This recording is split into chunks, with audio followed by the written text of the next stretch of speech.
Well, speaking of playing festivals, I know this gentleman we're about to bring in has played plenty of festivals in his music career. So we're going to bring Julien from Rev Theory in. Julien, how are you? I'm good, man. How are you guys doing today? Good. Doing well. So, and you look, it's been a long time since I've seen you, other than in pictures and stuff. You look absolutely fantastic. Thanks.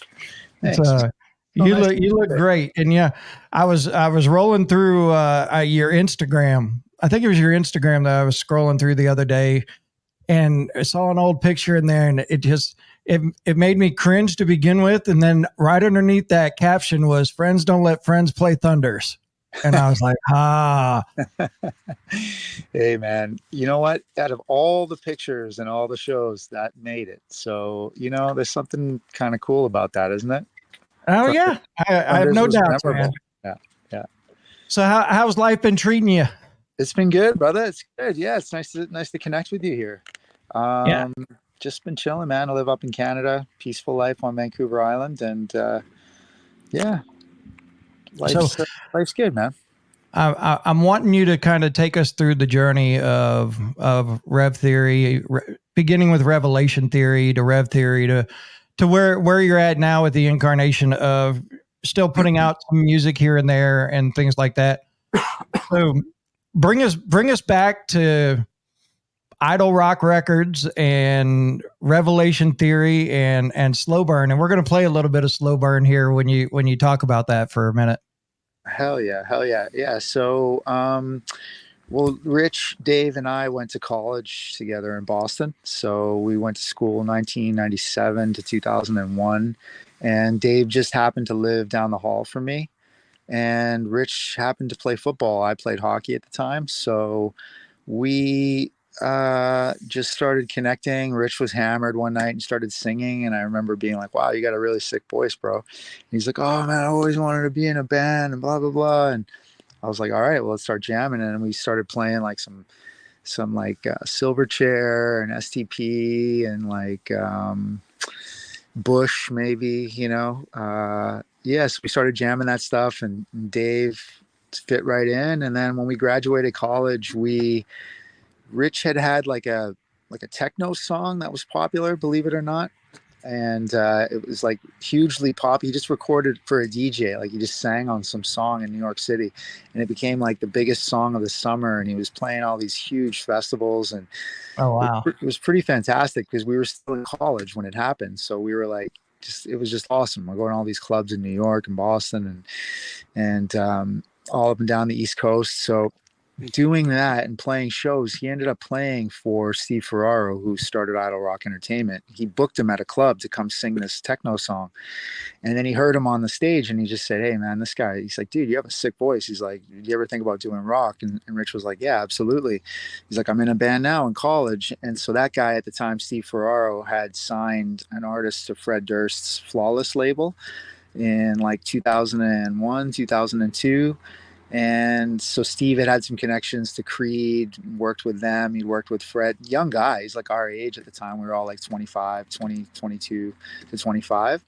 And so he's a young guy making inroads and just wanted to start a management company. So he said, hey, Rich, do you know any songwriters or whatever? And Rich was like, I got my guy up in Boston. So he called me, and literally like I did a U-turn like as he called me, and I drove right to New York, and we started the band and lived in New York for 3 years, just like cutting our teeth, writing material, trying to figure out kind of who we were.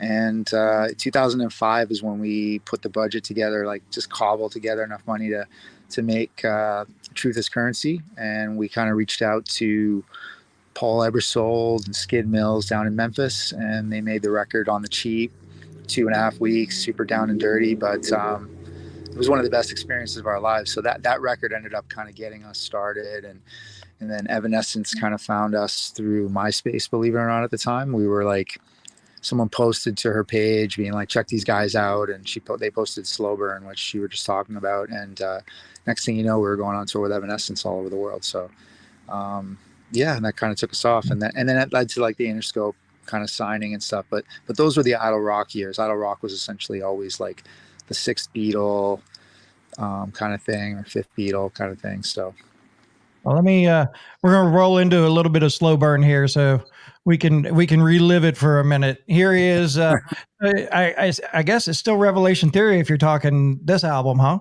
Oh yeah, I mean, I always think we're Revelation Theory, man. You know, I think that was one of our gravest missteps. I think so. We always joked about Rev Theory having, instead of a greatest hits, we have a greatest misses, and I think that was, as much as I know we're Rev Theory now, it's like I think that was a bit of a miss for us to drop the elation. So Here is Revelation Theory. It's slow burn. It's the one that started it for them all. You're watching the sound.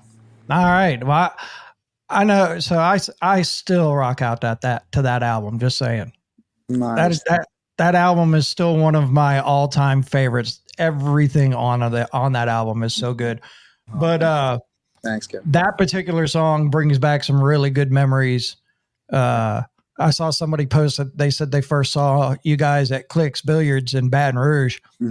Yeah. The highest bar tab I ever had was at Clicks Billiards watching Revelation Theory. It was like $400 and some that night. Wow. I'm not sure if I should be impressed or sad. Both. Both. Yeah, it was fun. I saved a lot of money when I quit drinking. Yeah, lots of yeah. Oh, you quit drinking, Kev? Yeah, I'm little over 8 years sober now. Oh, hell yeah, dude. Yeah, that's awesome, man. I'm at 3, so congrats. Nice. Yeah, that's good, man. Clean living. Yeah, I couldn't do it anymore. Yeah, I mean, so yeah, I couldn't do it for myself or do it to anybody else. It was bad. Yeah. So, I can laugh about it now, but at the time it wasn't. Exactly. So we get past, we get out of the idle rock and you get into Interscope and things like that. Walk us through that journey through that part of the Rev Theory life. Yeah. So we had that tour with Evanescence, which was kind of a big break for us at the time and exposed us to a lot of different people. And then it also kind of built a bit of, I guess, momentum or hype for us. So we didn't have a deal out of that. But, you know, at the time, getting a deal was still like a thing. It was a big deal, right? Getting a deal was the answer. So right. we kind of moved out to Los Angeles, and it was like 4 guys, 2 managers, and a buddy. So there was 7 of us living in like a 2-bedroom apartment in Hermosa Beach, like right on the water. So it was a really like pretty cool, like people just draped all over the place. And we all actually got sober for that time and got really focused into like The Secret was popular around then, 2006, 2007. Yep. Like, you know, we had like a cat that came in out of the house that had a name tag that said Flo. And we literally were like, our buddy dealt mushrooms. So we're doing mushrooms like every week and drinking green tea and just writing songs with different songwriters and trying to like up our game and just trying to figure out how to get better at what we were doing. And, basically we were rehearsing all the stuff in like Swing House Studios in Hollywood, and friends with the Hinder guys. We did a lot of touring with them, so people were kind of coming in and out of the studio as we were like rehearsing, just invite anybody by. And so Cody from Hinder came by, and he brought Brian Howes, who had written Lips of an Angel and Get Stoned with them at the time, was kind of really hot. So apparently he had been given like a joint venture deal with Interscope Records. So his partner, Jeff Sosnow from Interscope, and him came back down because we played them like Broken Bones and You're the One, sort of in their most like bare minimum, kind of just like acoustic, and, you know, Maddie and Rich doing their thing. And he was like, damn, this is good. He's like, do you mind if I bring this guy down? And so we were just all jacked up. We'd been like showcasing for like this guy, Jeff Fenster, who had signed GNR, and like we had showcased for Danny Wimmer, who was over at Atlantic, and we showcased for a bunch of different people, and no one was really like coming like to the table with like a full on deal. And but we hadn't had those songs yet, so they were kind of new. And then as soon as like his partner Jeff came down, who ended up becoming like a really good friend of ours, like they were like, hey, we'd love to offer you guys a deal. And, you know, our whole kind of world changed within like 6 months. And we thought we owed it to like the mushrooms and the manifestation and the clean living, and quickly turned that into like, you know, the complete opposite.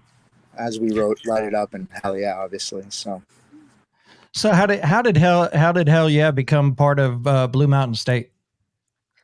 Well, Hell Yeah, it was funny because like we were going up to Vancouver to record it, and we didn't, we were just like, we want to write a Kickstart My Heart meets Welcome to the Jungle. Like that's just what two iconic tracks. So like I had the music structure and the concept for it, and just not as easy as that, but just like just paying homage to those tunes. So we went up to Vancouver and we wrote almost all of Hell Yeah except for a chorus.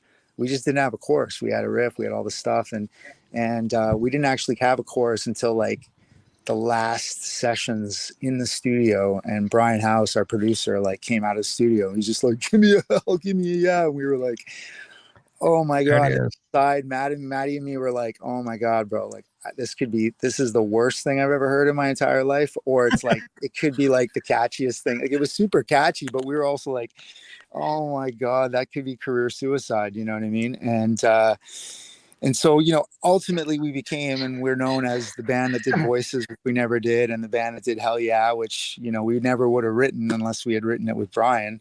And it kind of changed the trajectory of what Slow Burn and Far From Over and some of the other tunes were. And it kind of became a little more kitschy. So to answer your question in a long-winded way, it was like, we had some connections with some guys that wrote the show Blue Mountain State.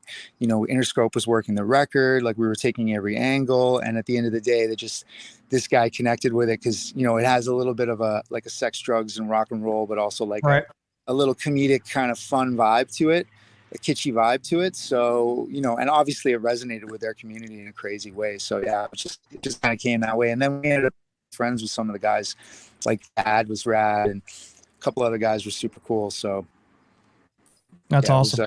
It was awesome. It was good to be part of that. It's good to see it still kind of become a cult thing. So, and then this is the part that I wanted to dig into with you when it comes to Voices, because I guess was it you that typed the email that went out to your okay.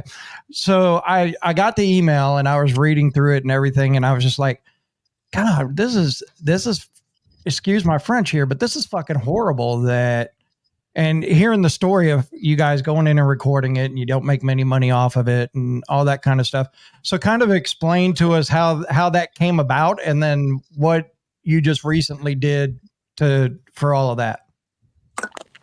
Yeah, basically the story was that, we were taking any and every opportunity, and the WWE loved Light It Up. So they used it for WrestleMania, which was like a huge boost for our exposure. And, we started to find a bit of a connection to that community. We were accepted, and they were so good to us as far as bringing us into events, and, couldn't be more, grateful for that connection. Again, it's sort of like the fine line of okay, Hell Yeah, you're the Hell Yeah band. WWE or the WWE kind of ish band. Bands kind of walk the line where Motorhead and Shinedown and some bands, they'll sort of have songs that are part of the WWE, but to be doing something for the WWE at that time was how in bed are we with these guys? How much do we want to be these are things you're thinking about, because, I remember one of our managers at one time was he's like, credibility doesn't write you checks, man, because we're all trying to make money, right? It's a business. And I just remember thinking that to this day. I love that guy. And, to some extent he's kind of right, but he's also not an artist, and I think at that time we were really thinking about those things. So the WWE was giving us a lot of exposure. And one of those opportunities was to write, or not to write, but to perform Voices. So they actually were we were on the road supporting Light It Up, and Jim Johnson wrote the song and he sent it to us. And it was it was hilarious, right? Because you're thinking almost like an acoustic guitar, and Neil Young being got your rules and your religion, all designed to keep you safe. It was it was hilarious, man. We were what the fuck is this, right? And then, but he was cool enough to say, hey, you guys want to try to record this? So he gave us enough rope to try to figure it out. And you got we're all full of fucking piss and vinegar. We're yeah, we'll take this on. And so instead of me being yeah, let's just get a wicked engineer, or let's partner with a producer, right? I was well, let's try to do it ourselves.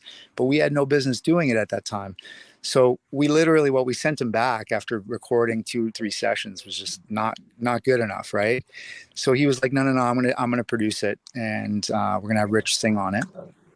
So we did, and it was even worse. Like his version was garbage. Like if you listen to it, it's just like, it literally. So now people think like Rev Theory did that, right? Like the whole time, you know, it's not just Rich from Rev Theory. It's actually Rev Theory did voices. But the whole time it came out and got huge and got massive and got like, you know, hundreds of millions of spins and views and, you know, adored over the world, you know, worldwide. It was like, you know, we didn't get paid at all for that. We didn't own the master. We didn't have any part in it. You know, Rich didn't make any money. And like, we got some exposure, and we got like in the blog I wrote, it was like, you know, we had some great experiences, but at the end of the day, that didn't really translate into anything for us. So, you know, I've been getting a lot healthier in my own sort of being, and what I want to do in life has been like, you know, I'm not saying I want to remake voices as my swan song, but what it is that I was just like tired of having that sit there and be like, how is that still looking every month, and there's like 700,000 to 1 million people listening to voices every month. I can see the numbers, I can see the data, and I'm just like, this has got to stop, or at least we got to siphon off some of this so that the guys, like, we can sleep better at night. So that's why I redid the whole song, and I was just like, okay, we're going to put out our version of it at least. And that's why we're here. You know, that's kind of what's happened. And hopefully that happens to some extent. If it doesn't, at least we did it, right? Well, I could tell you when I heard it, you could definitely tell, because the first one is so hollow. It's just so, but this new version of it it's very thick. It's very, you can hear everything is just so much more powerful in the song itself. Yeah. And Lisa, were you going to ask a question? Because go ahead. No, I was looking earlier at the Spotify counts, right, for both of these songs. And, you know, you look at the original one, the one that, quite frankly, I don't think is as good as the one that you just put out. It's at 38 million. And I think that the revised version, the one that you've just released, deserves so much attention. It is bang. It's just so much more powerful, I think, in this second version. Thank you. Yeah. That was like, for me, add that to your playlist. Yeah, for me, like I saw that they re-released it, and it popped up on my Spotify radar, and I was like, why are they re-releasing voices?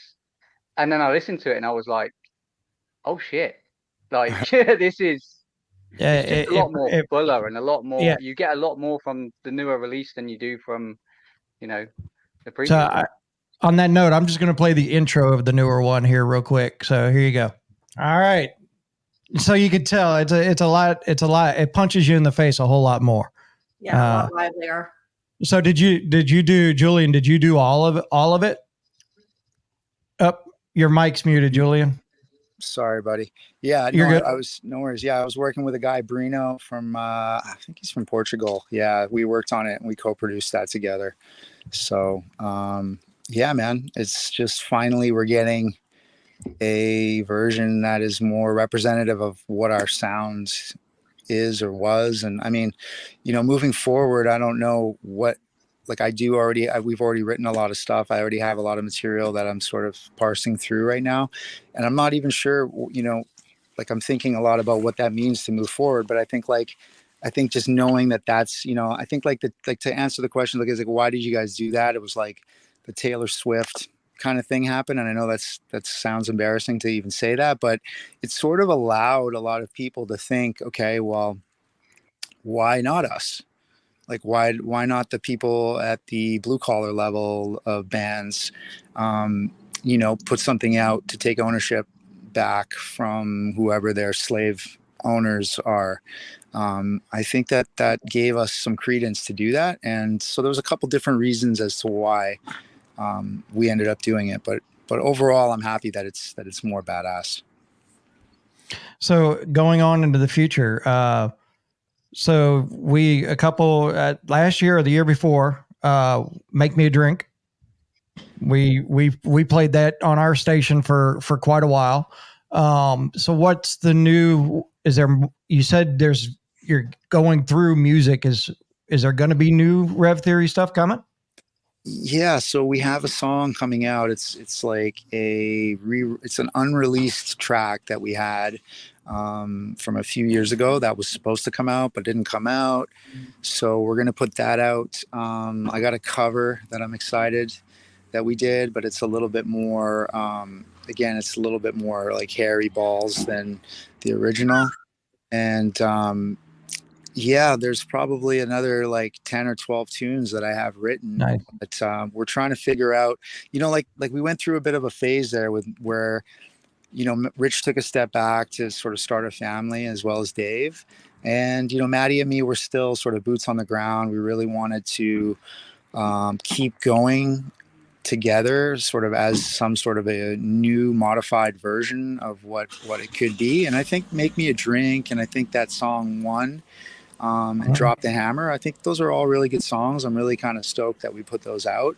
And I think like we sort of left the door open to say, hey, like the way I look at it is I don't want there to be any rules. I know a lot of people like see Rich as Rev Theory and his voice as Rev Theory. And, I want to honor that as well. So, I mean, for me, I just like being creative and I just like being able to produce and write things. So to have Rev Theory be a vehicle to do that and bake bread and have people eat it and be happy and satiated, like that makes me happy. So I want Rich and I want Maddie involved, and I'm not opposed to having some features and collaborations with some up and coming artists that we're working with as well. That obviously stays in line with what I feel is our vision and the sound. So I think it's kind of like there's no rules right now. And I know there's a resurgence of new metal and hard rock and metal in general. I know I've been reading a lot about the sort of the classic rock reach and how kids are. Right. So I'm not sure how, you saw Creed get back together, right? Like, who knows what's going to happen. And I know Rich is getting the itch to play a show. He wants to show his daughter what it's all about. Oh, so, wow. Yeah. That'd be cool. Yeah. So nice. That's awesome.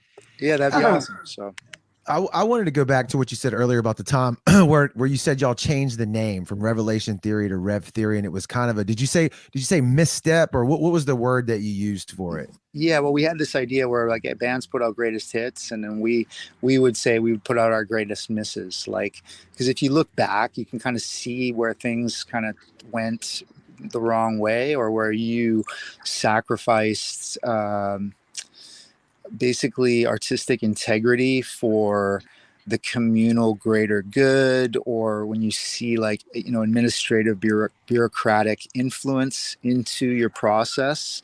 And that was something that we made a decision as not just a group of guys in the band. It was like, no, it was managers, a label, a couple guys that were sort of A&Ring your project, influenced from the fact that we were, hell yeah, it was so different.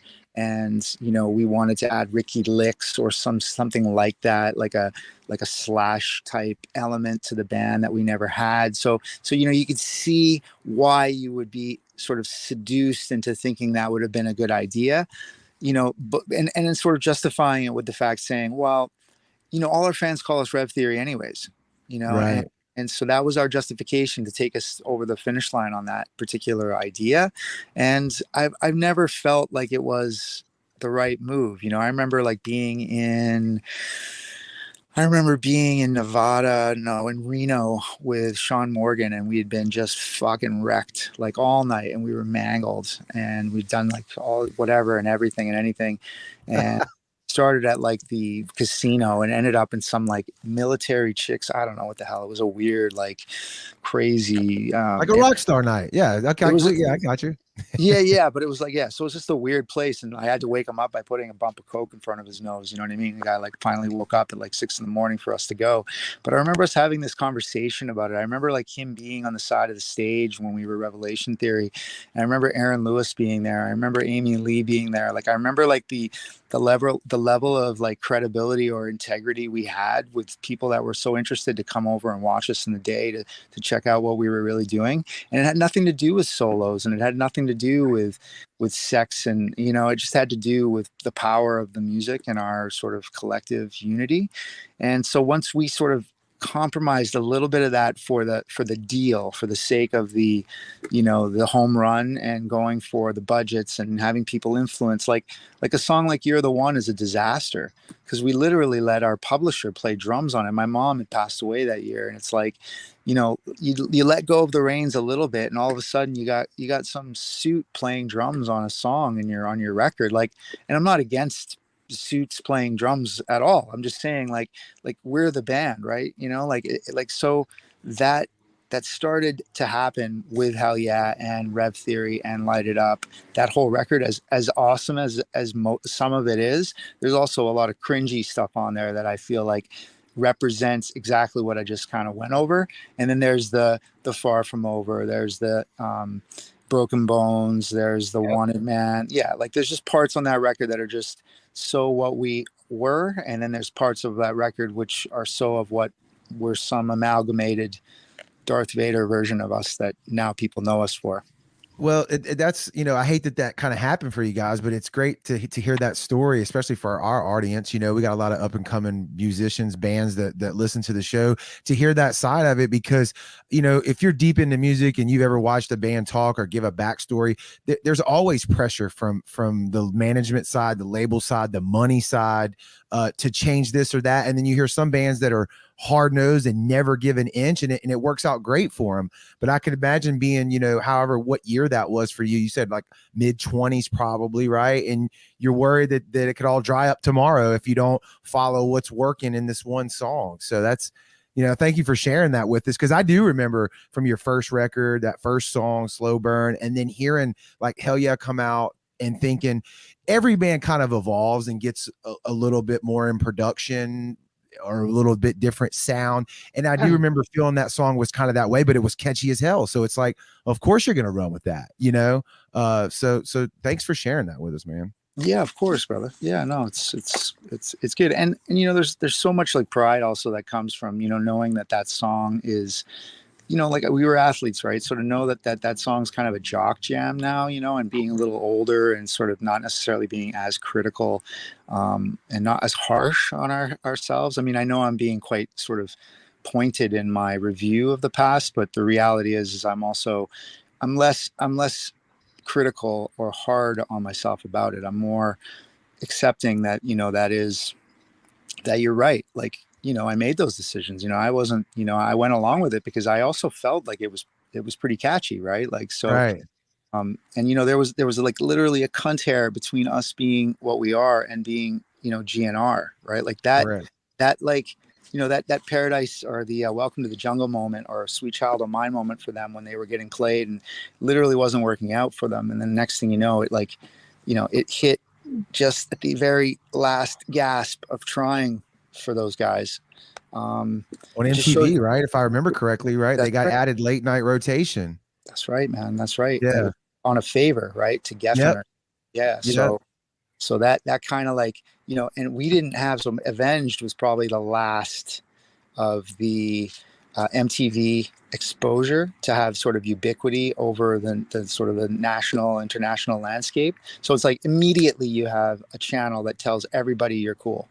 And we didn't get that. We were on MTV2, so it had phased out. And then Hinder was the last of the pop crossover. So I think that was the last gasp of like 2007, 2000, where, the Nickelback can cross over and, well, maybe the band can have an Arms Wide Open or a Lips of an Angel. And then it just wasn't possible right after that. So, well, to continue on with that note, now you said with the WWE song, and so you have access. Are you just watching what's on YouTube as far as analytics are concerned with that song, or do you have some kind of Spotify portal where you're a part of that? Yeah, so we do obviously have the data and we can watch what's happening where people are listening. Same thing with YouTube. I work with Dean O'Shaughnessy from DNS. He's a really, really good, tenacious guy, works super hard, and he's kind of bringing me up to speed. It's just kind of his end of looking at the analytics and then sort of summarizing them for me. But like the amount of like engagement we're getting is kind of unprecedented, like, you know, even back from when we, you know, in the big budget days. So like the organic kind of reactivity of the song was, you know, we're talking zero budget, right? It's purely organic, totally grass fed, like no hormones. Like this is like unbelievably just because people love Randy Orton, the WWE, and voices so much, you know. And it's just, there's something kind of like just so sweet about that makes me feel like, wow, that's amazing. Like, you know, and we haven't even talked about pouring any money behind it. Whereas in like, hell yeah, I got $1 million. Like Jimmy Iovine thought Hell Yeah was the greatest rock song to come out in 10 years. And he literally, the story goes, is he played it in his office on 10 for like 6 months and told the label to pour absolutely every resource behind us. So, you know, the reason people know us and we got all that exposure is because there's millions of dollars put behind us, you know, which we're still paying back, you know, which is why they still own Hell Yeah, which is, you know, like our publishing still held up. Like, so you sell your soul essentially for an opportunity, right? But it's all about capital. And, you know, like this is completely zero capital. This is just effort. And that's it. So it's like a David Goliath kind of thing that's happening. Well, it's kind of like big time full circle for you, I would assume, right? Because now the industry has more or less melted, and you're going to siphon off this attention from a song that you don't own, right? Don't own the masters to, but now you're looking at this analytics on YouTube, and you can see like kind of the ball's in the artist court to a certain degree now, and we talk about that on the show all the time. So is that you know, is that give you fuel now to want to continue moving forward like you're doing with this as a great, you know, jumping off point?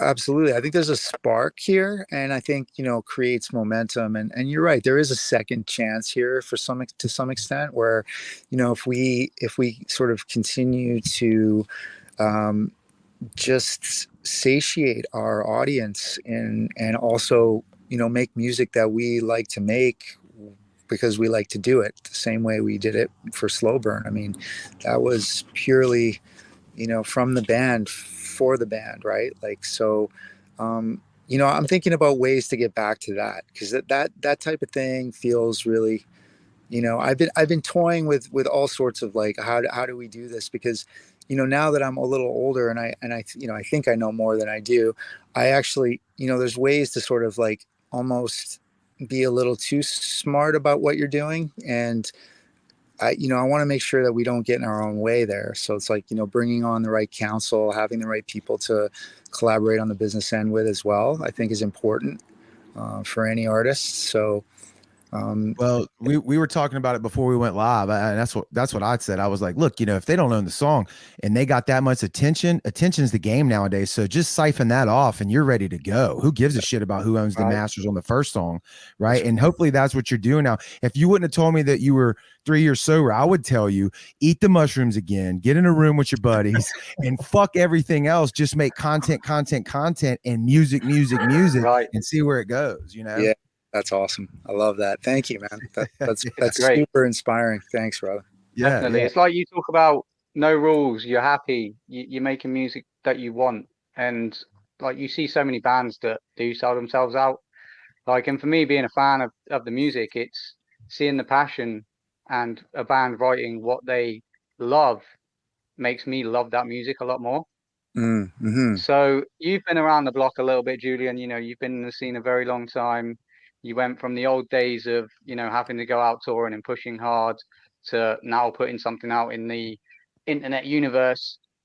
If there's one piece of advice, because we, like Jared said, a lot of what the Sound 228 do is we focus on these grassroots. We, you know, we support these up and coming bands. If there's one piece of advice that you could give a band that's coming into the industry right now, what would it be? Well, I think it's a great question. And, you know, I have been tutoring or mentoring some younger artists. It's one of my favorite things to do. So, you know, it's not as simple as just one thing. I mean, for me personally, like I do side projects and some other sort of different type of things that I feel like what I'm saying is like, listen, if you were 9 Inch Nails today, who would you cast in your band? And I think like, you know, you would have a 3D modeler in the band, right? It's not a bass player anymore. It's not, music is not what it is. It's not what we think it is anymore. It's not four guys getting in a room and trying to make it. That is kind of what it is, and that's kind of what it was.